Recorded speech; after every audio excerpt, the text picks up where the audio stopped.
Good morning, convoy crazies, jerry can junkies, and mighty mite munchkins. Johnny here. Whoa!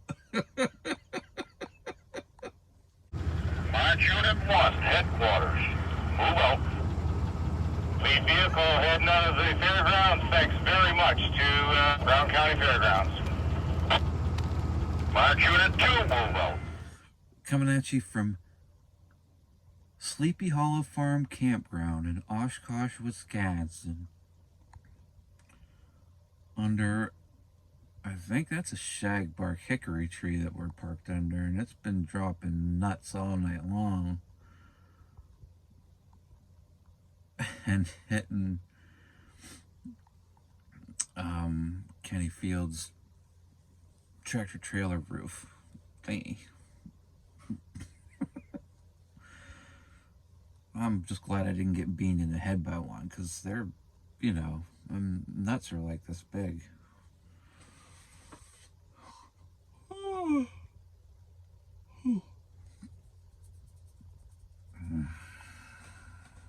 I took some of the seeds because they're laying all over the ground. I'm going to take them home. Hopefully plant a couple of shagbark hickories.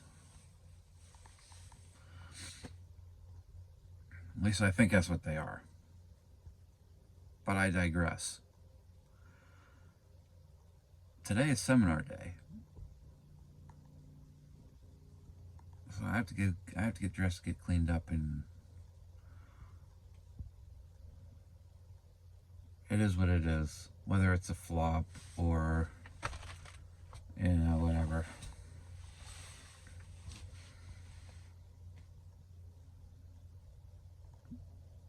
I don't know what else to say. But let's just give her hell, huh? Sounds good to me. Coffee time.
Because he'll be there, so have Wisconsin beer to bring to him.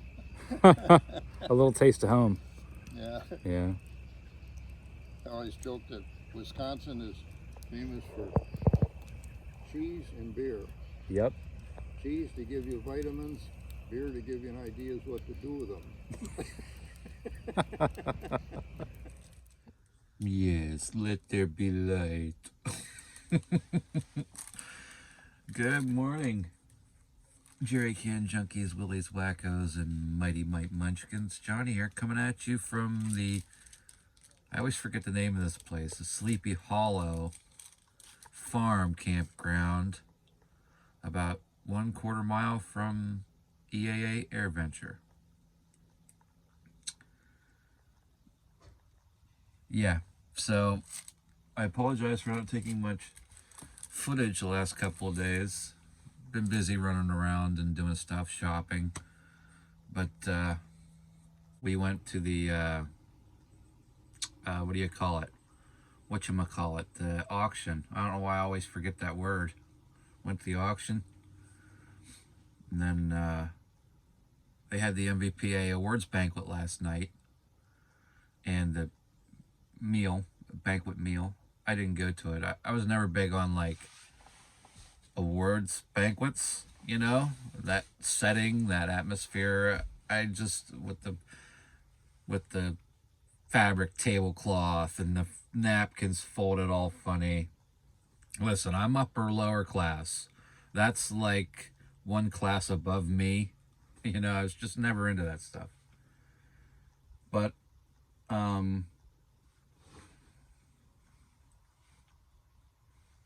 Terry and Muriel and Ken and Sue came back, and I'll be darned if I didn't win an award last night, and I wasn't even there to accept it for a tribute class. Between you and me, I wasn't even interested in displaying that Jeep. I just took it there because I didn't have to walk, and so I didn't have to pay $10 to park it in the grassy field. So I just drove it into the convention grounds. But yeah, it won an award.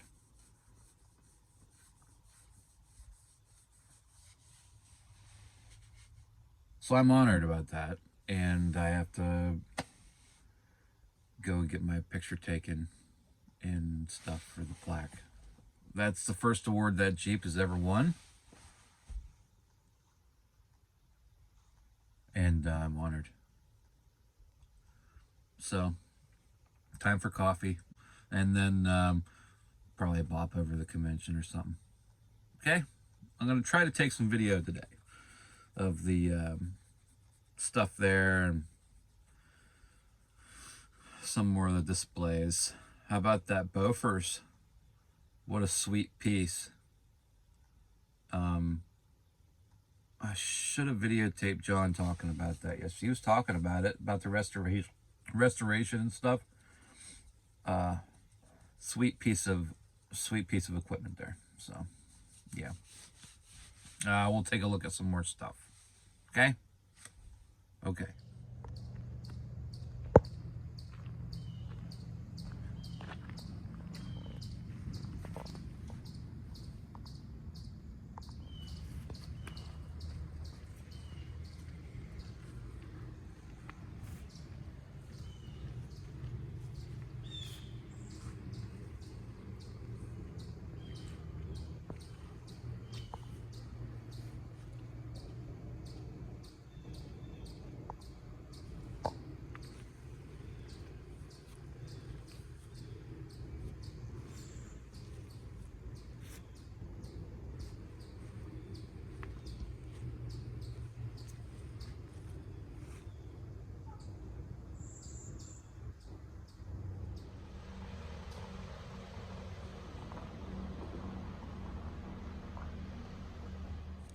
So I'm just getting ready to go do the other two S's after the first one. Took my poop box with me. Took care of the first one, now the other two. But before I go, talk about a little complication I ran into here.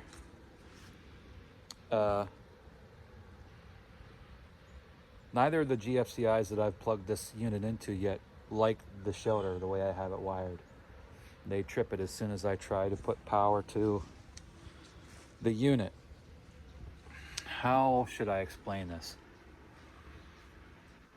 I have a shore power switch on this box, so I can switch between internal power on the Blue Eddy or external power coming in from the outside. The Blue Eddy likes my wiring. I have a nice Fluke wiring checker. It likes my wiring. But whenever I plug this unit into outside power on a GFCI, as soon as I energize it, it trips the GFCI. So then I said, well, maybe I have something screwed up in the box. So I bypassed the box. I unplugged my Blue Eddy inside and ran the drag cord into that cord to see if the other side of the shore power switch was, to try to diagnose this wiring snafu I have here. As soon as I put power to the Blue Eddy side, it trips it also. But the Blue Eddy is a very complicated piece of electronic equipment. If it doesn't like your wiring, it'll trip. And I have an arc fault, ground fault breaker that everything runs through, depending on what the position of the switch is. So if it's on internal, it's running through the arc fault. If I have external, it cuts that off and runs it on the external, and it still comes through the ground fault, arc fault. That's the way I designed this system. And it was tricky getting the wiring figured out because to keep that arc fault from tripping. But nothing on the outside likes my wiring, so I don't know if I should put an extra I'm assuming it's some kind of ground. I'm assuming it's a ground. I'm using the shelter as the ground plane. Originally, the way this shelter was wired, the shelter box was the neutral side, and there was no grounding. I definitely didn't want to wire it that way, because you know what could happen. You have a short, and then you can electrify the whole box. So I don't know what I did wrong, but like I said, the Blue Eddy likes my wiring. It won't trip. It says, if there's any kind of reverse polarity or short or anything like that, the Blue Eddy won't even run. And like I said, I have my fluke tester, and it likes my wiring. It says it's okay. So I don't know what the heck I'm doing wrong here, don't you know? That's all. I'm going to go get a shower now and then head to the convention. And all good in the hood otherwise. I mean, I can survive on the solar, 200 watts. I mean, I go away, come back, it charges while I'm going down the road, all that stuff. But I would just really like to be able to plug in, if I'm paying for it at a campground, I'd like to be able to plug in, and then I can run my PlayStation and TV full tilt all night long if I want to. Just leave the TV on, wouldn't even matter. So, I don't know, it's just, now that I am nitpicking about, okay, I will admit about that, but yeah, anyways. Yeah, it's time to get chopping here. It's 11 o'clock. It is Saturday, the last day of the convention, I think, if I'm not mistaken. So we're going to go see if there's any more junk I can buy. I bought a set of spaghetti straps for my sleeping bag, my 56 sleeping bag. I bought 2 of them on the marketplace, but they didn't have the spaghetti strap set. So I bought one at Ohio Surplus, and then I paid like 12 or 13 bucks for it. It was brand new. And then I bought one here at the convention for $3, go figure. And it was like new, unused condition. So, what else did I get? Oh, I got a tall 50. I've always wanted one of these tall 50s to put in this jerry can mount. Paid 20 bucks for that. It was an okay deal, because you figure brand new 50s are like 15 bucks if you go to buy a brand new one. So for one of them, I think that's a good price. What else did I get?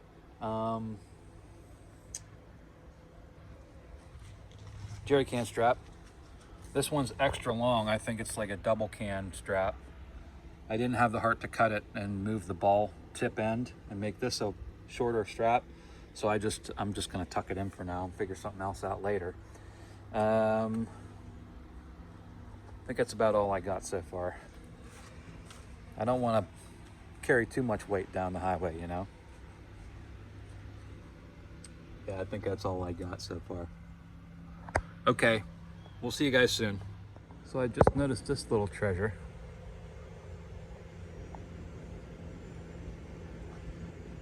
They built a nest inside that light standard. Isn't that cool? Yeah, I thought so. Doesn't look active. Oh, it is active. A fudge.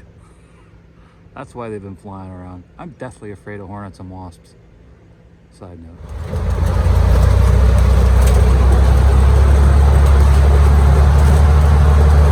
Course, oh my gosh.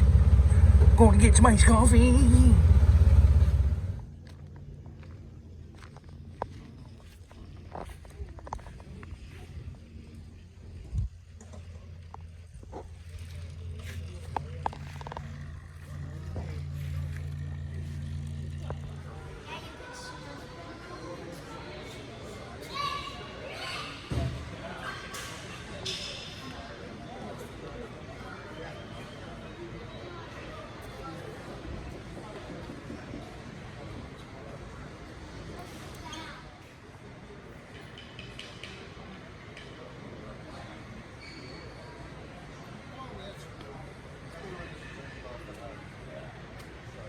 Unless they wouldn't go.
I only want one.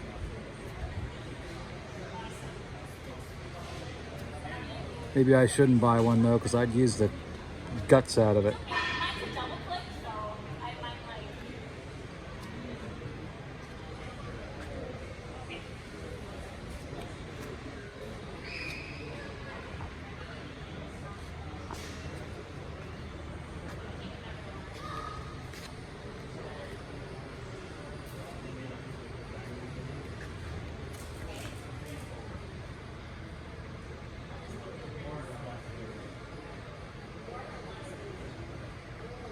That's the future of the MVPA right there.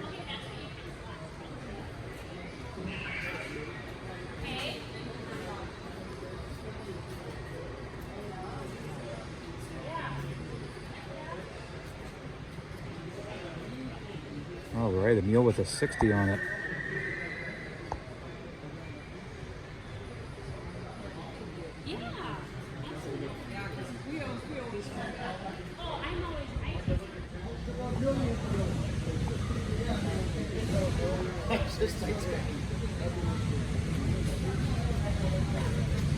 Kind of looks like a bazooki, huh?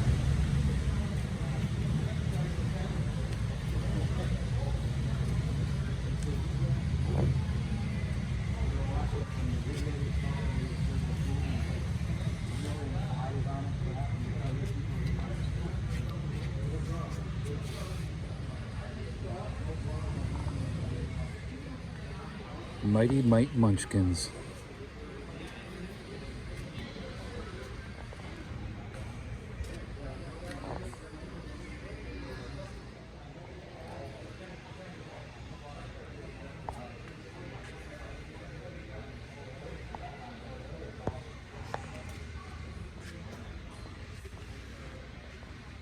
hell of a grapple hook on the front of that thing. Jeez.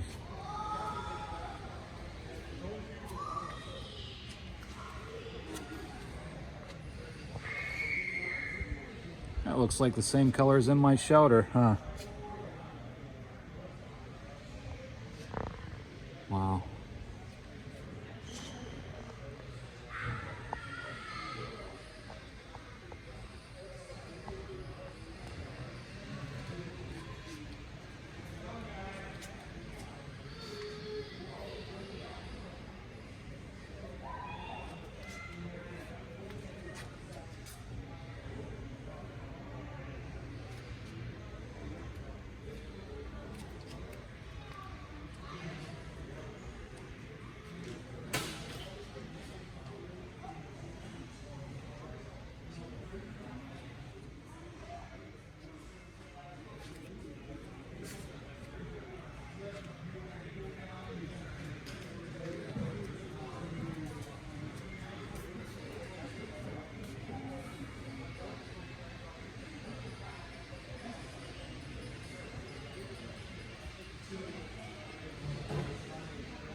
I thought this was cool.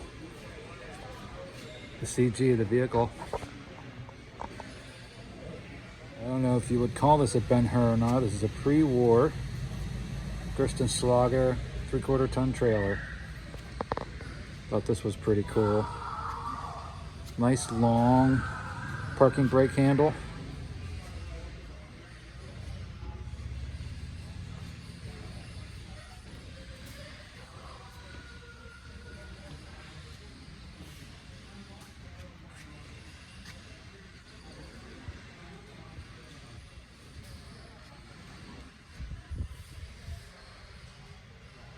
Must have had a wooden floor.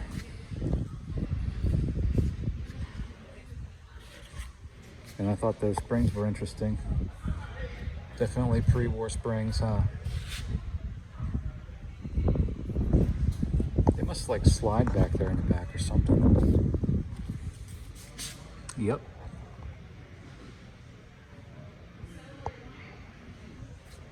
So cool.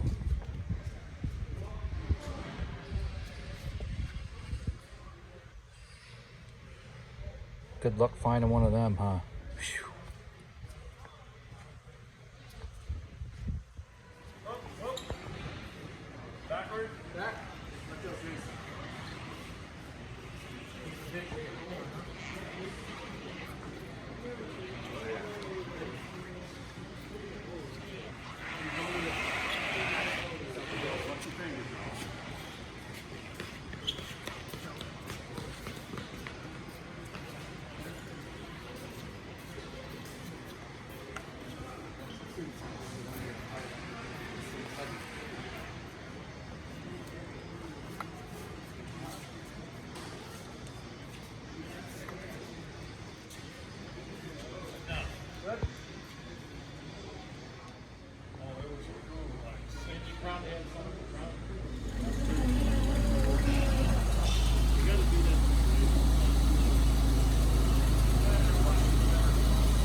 We have your flight schedule, so rest assured Hopefully. we will be there. Hopefully we'll be there. We will be there. So here's Dan, and give our love to Laura and Ethan and Alexia, okay?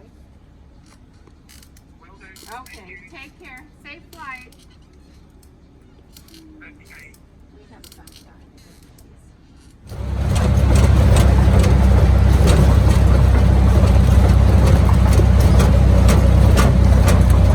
Dude, these roads suck.